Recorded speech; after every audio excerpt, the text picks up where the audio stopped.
Shabbat Shalom. Well, I asked you to notice the detail of the Torah portion, and I hope that you did, and I hope you will have noticed that there was an awful lot of it. In fact, what Sandy was reading took a year for 600,000 people to make. If you do the math, you calculate that that is how long it took to create the component parts of the Mishkan, the desert sanctuary. But my question to you, to let us into this talk, is a different question. My question is, what is a community really about? What is involved in setting up a successful community? And what is it that keeps a successful community going? And in order to address that question, I have prepared a small handout. Please put your hand up if you haven't got a copy, and Anita will bring you one. Hand up high. Okay. Anita is bringing the handout around, and I am going to do that thing of talking at you while you're waiting for it. So today the Torah is going to give us its answer to that opening question. What makes a community? What is involved in setting it up? What is involved in keeping it going? And for the last time, at least in this series of sermons from me, we're going to visit the Mishkan, the desert sanctuary, while it is under construction. It's called the tabernacle. It's the sanctuary for God that the Israelite people build in the desert, and it's the place where half the Torah is set. And if you take a look at the handout, you have a little picture of it. For the purposes of this talk, notice that there is a tented structure in the middle. You can see in the diagram the tent has been drawn back. That is the Mishkan, and the area around it is known, not surprisingly, as the courtyard. So bear that in mind as we're talking. Now, in previous weeks, we've explored the initial instructions that were given for making that Mishkan. That was 3 weeks ago. And we looked rather closely at the fact that the structure, because it's not a building, it was designed to be dismantled and taken around, is a place where time and space tend to get fuzzy. They tend to get muddled together. And we discovered that if we look closely at the instructions for the Mishkan, there is a hidden language there. There's a language of symbol, a language of pattern. And the week after that, we considered the people who inhabit the Mishkan, its staff, if you want, and in particular its CEO, the high priest, Aaron, Moses' brother. And if you remember, we found that he is an integral part of the Mishkan project, that somehow his personality, his quality of leadership is woven into the very structure, that Aaron becomes the embodiment, the soul of the Mishkan. And we wondered why that might be, and we considered perhaps what Aaron's personality can teach us about what the Mishkan is and about what it represents. And in today's Torah portion and in next week's, this structure for which there have been so many instructions is finally going to be set up. And it's not going to surprise you to hear that the construction, like the instructions and like its nature, is not going to be a straightforward project, that if we read it superficially, we can say, yeah, make this, make that, make this, make that, set this up, set that up. But as soon as we read it with a degree of care and attention, we notice that there are mysteries hiding under the words. And also, by way of the Mishkan project, we are going to meet a new character. And he, it's another man, like Aaron and Moses, is going to have something to teach us about the Mishkan. And that individual is called Bezalel. I couldn't help but notice that today we called to the Torah a Moses ben Bezalel, the son of Bezalel. It's so fitting. Thank you to your parents for writing half my sermon for me. The Torah singles Bezalel out by name, not once, but twice. We're told in God's voice, "See," says God, "I have called Bezalel by name." And Moses takes the trouble to repeat that to the people later on. Bezalel's name means "in the shadow of God." So Bezalel is somebody who is very close to the main proponent of the design of the Mishkan. And the rabbinic tradition, who don't like loose ends, we've seen this before, they give him a progeny. They tell us that he is Miriam's great-grandson. And certainly he seems to have inherited some of his great-grandmother's initiative, and we'll look at that more in a moment. But first, in order to understand his position in the scheme of the Mishkan, we need to do a little bit of recapping. So this is where you're going to need your visual aid. And you can see at the top of it, the bottom is a picture that I pulled off the internet. But at the bottom of it, you will see that there are 3 ways in which the parts of the Mishkan are listed in the Torah. In that first column on the left, you have the original instructions, the order in which the original instructions for the project are given. In the second column, you have the order of building, the order in which those instructed component parts are made. And in the third column, you have the order in which Moses, actually like putting together a piece of IKEA furniture, but not. It is Moses, 2 chisels Moses, not the engineer, who actually puts the whole thing together. And the order of all of those 3, you will notice, is different. Within those 3 tables, the order of the component parts is not the same. And there's a lesson there. And in order to understand the lesson, I want to take those parts in turn. So first, we get the original instructions. Who wrote the Torah, ladies and gentlemen? Wrote the Torah? Moses. Okay, so what we have in those original instructions is what Moses heard God telling him. The significance of that is going to become clear in a minute. So the first thing that Moses hears about is the ark, and then he hears about the table, and then he hears about the menorah.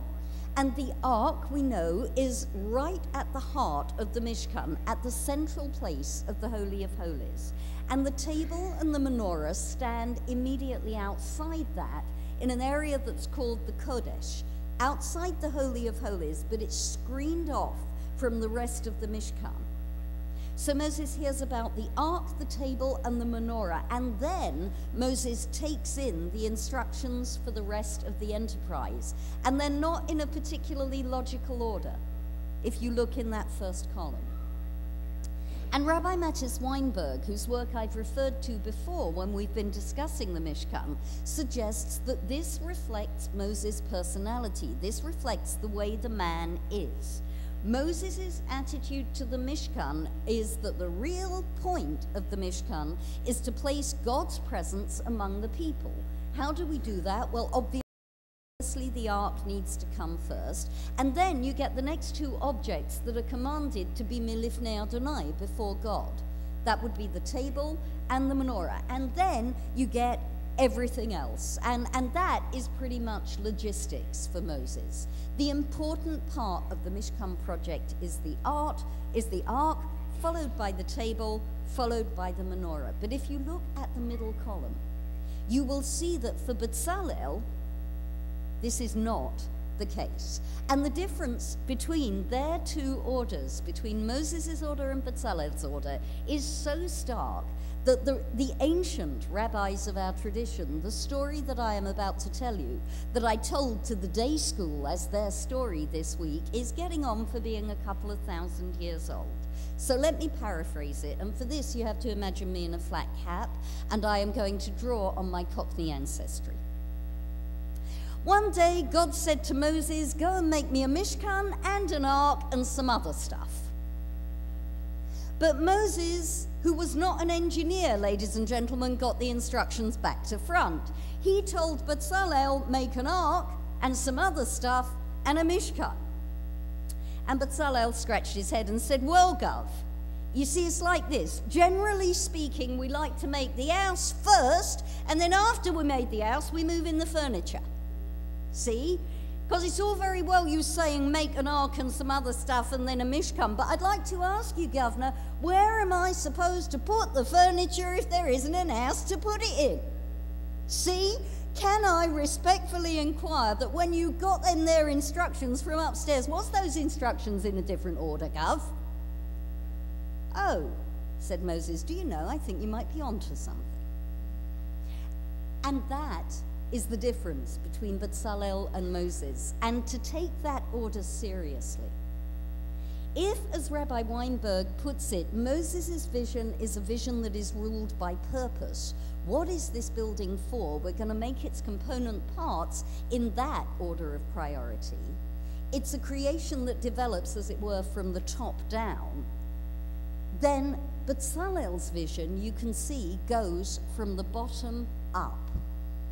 It's ruled by actuation. It's ruled by what actually is going to work best in 3 dimensions.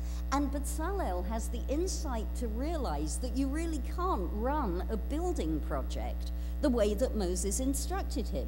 You have to change the order of the instructions, and you have to build from the bottom up. So he rearranges the components. First, he ensures that we will make all of the structural elements of the Mishkan, the curtains, the boards, the veil, the screen, and only then does he get started, once he's got the component parts of the structure, only then does he get started on crafting the ark. And you'll notice that he does that personally. And that's what I meant when I said that he'd inherited a little bit of Miriam's initiative. Because this precocious craftsman, the tradition teaches us that he's 13 years old when he's doing this project, which might explain why he was so ready to answer Moses back, recognized that in order to concretize Moses' vision, he had to turn the order upside down. And not only does he have the initiative to do that, but the component parts of the Mishkan are made so accurately and so beautifully under Bezalel's instruction that even Moses, who is not known for his engineering talent, is able to put them together correctly the first time. I mentioned in the first sermon of this series of 3 that one of the fascinations of the Mishkan is the way that it plays with the number 3. If you remember, it has 3 names. It's called the Mishkan, it's called the Mikdash, it's called the Ohel Moed. It has 3 areas, the Kodesh Kodashim, and the Kodesh, and the courtyard. It's made up of 3 layers of fabric, and so on, and so on, and so on. And then perhaps it's not surprising that we find that we have yet a 3rd order of the phases of its construction, because as you'll see, from that 3rd column, once all the parts of the Mishkan have been made, the order of setup is different yet again. Now, the order in that 3rd column, if you take a look, it's more like Bezalel's than Moses, but there are still differences. And the differences are in the placement of the veil and the placement of the screen. The veil divided the Kodesh Kodashim, where the ark was, from the Kodesh, where the table and the menorah were. The screen stood at the entrance to the Mishkan. In the setup, you'll notice that even though Bezalel crafted them first, they fall naturally into place as the Mishkan is built. First, we get its heart. We get the Kodesh Kodashim, and then the veil gets drawn over that. Then we get the table and the menorah and the incense altar. Last in conception, close to first in construction. All of those 3 things stand in the Kodesh, and then we get the screen. And only then do we get the accoutrements of the courtyard of the Mishkan. And finally, the space around that courtyard is prescribed by the making of a boundary. The Mishkan is built from the inside out. Not from up to down, like Moses. Not from down to up, like Bezalel.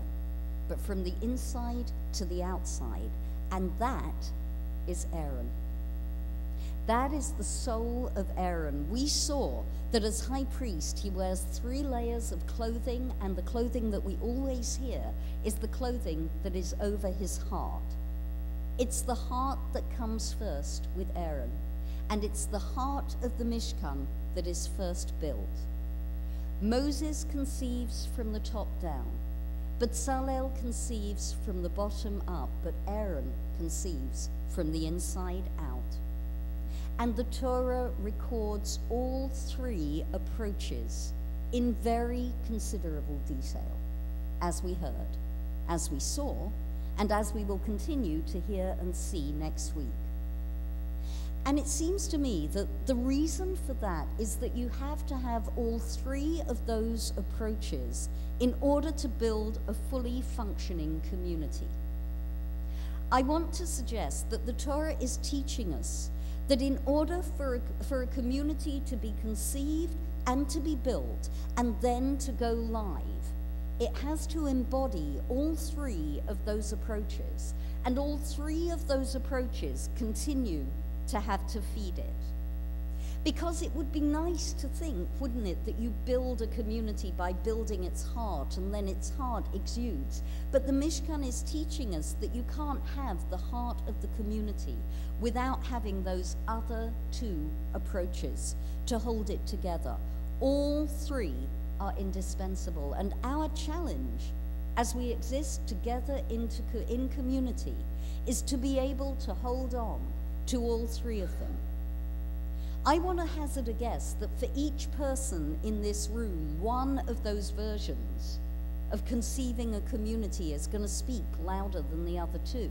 But you see, the Torah tells us about all 3. It is our job to be in touch with all 3.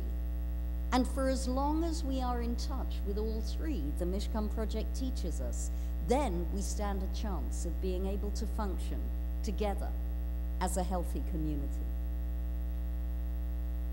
Now, the project is going to continue. I've mentioned before that the Mishkan Project, the building of it, what goes on inside it, the dismantling of it and the traveling of it is going to take up fully half of the Torah. So the Mishkan has more to teach us. And as of next week and the week after, we will begin to learn. But for the moment, today's lesson, I think, is that lesson of 3. That the Mishkan is teaching us about the purpose and about the place and about the heart of what it means to be a true community. Shabbat Shalom.